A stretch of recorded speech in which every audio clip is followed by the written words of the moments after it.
林一顺，有人答上台鞠躬。哎，我说我家隔壁邻居昨天好像因为肚子痛被送到医院去了。哦，因为肚子痛，送到医院去了。是啊，他怎么了？哎，听说是在电视上买了药。哦，在电视上买了药。是啊。这个广告是这样说的。怎么说的？你给我学学。好。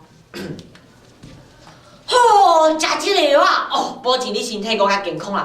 不管是啥物病一食就好食无1000块尔啦。好，订购专线是0800。这一听到都是假的。是啊。结果他就买了。他买了。对呀。结果他就想说打电话去问问看。打电话去问问啦。所以你打电话啦。我打呀。不然谁打？好，我打。打了。喂。喂，您好。请问是丁丁药丸吗？是的，这里是丁丁药丸。我想买药啦。你想买药？对的。那请问你要订几盒啊？先来个3盒好了。3盒啊？对，等一下你们那个药上面它有没有卫生署字号？卫生署字号有，当然有啊。有，都订在盒上的。好了，谢谢哈。后天前就会送到。后天前会送到，谢谢哈。嘿，结果后天前当然就送到了。那个药就送来了。就送来了。送来了。他连那个使用说明都还没看就吃了。他连使用说明都没看，他就吃了。那怎么了？就当天晚上觉得肚子怪怪的。当天晚上肚子怪怪的。就想说要不要打电话去问问看。打电话去问问看。客服专线。客服专线。是啊，所以你打电话了。我打呀。那不然谁打？我打。你打。喂。您所拨的号码是空号，请查明后再拨，谢谢。怎么变空号了？是啊。他就想奇怪，该不会是被骗了？8成是被骗了。是啊。结果他就想了，这样的话我打电话去问卫生署好。打电话去问卫生署。对。你打电话，我还要打。再打。再打。喂，您好。卫生署有。是。我前几天在那个电视上买了一个药。买了一个药啊。对的。那请问一下，你上面有没有卫生署核准字号？等一下我看一下。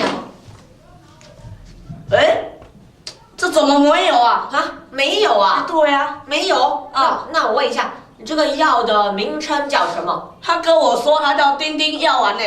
丁丁药丸呐？对啊。那我看你8成是买错药了。买错药啊？是啊。前几天好多人打电话给我说，他吃了丁丁药丸，肚子痛啊。那怎么办呢？我看你赶快去看医生。看医生哦。好了，谢谢哈。结果当天晚上他就被送到医院去了。当天晚上就被送到医院去了。是啊。我们来模拟一下当时医院的情况。你是说模拟那个人去医院看病的情况？对。好。那我当医生然后你当病人。好。你肚子痛。那就开始了。开始了。开始。哎呀！医生啊！我肚子好痛啊！好痛。先坐下。不坐了。那我问一下，你这是肚子痛？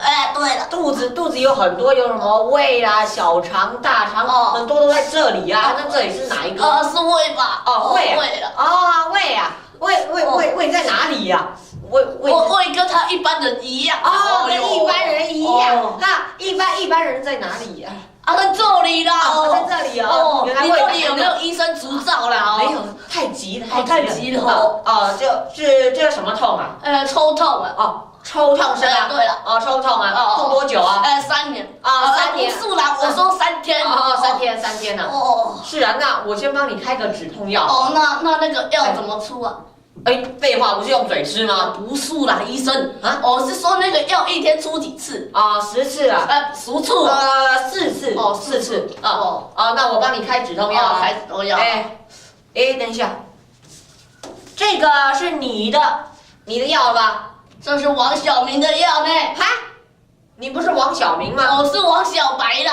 抱歉，王小白这个是你的啦。谢谢。结果这个故事告诉我药不能乱吃。对，这也不能乱买。是啊。这电视上的药很多都是假的。没错，要有医师开那个处方笺才可以买的。开处方笺才能买的。没错。而且在拿药的时候要看清楚是不是自己的名字。没错。这样才能吃得安心也才能身体健康。陈医生，有人答下台鞠躬。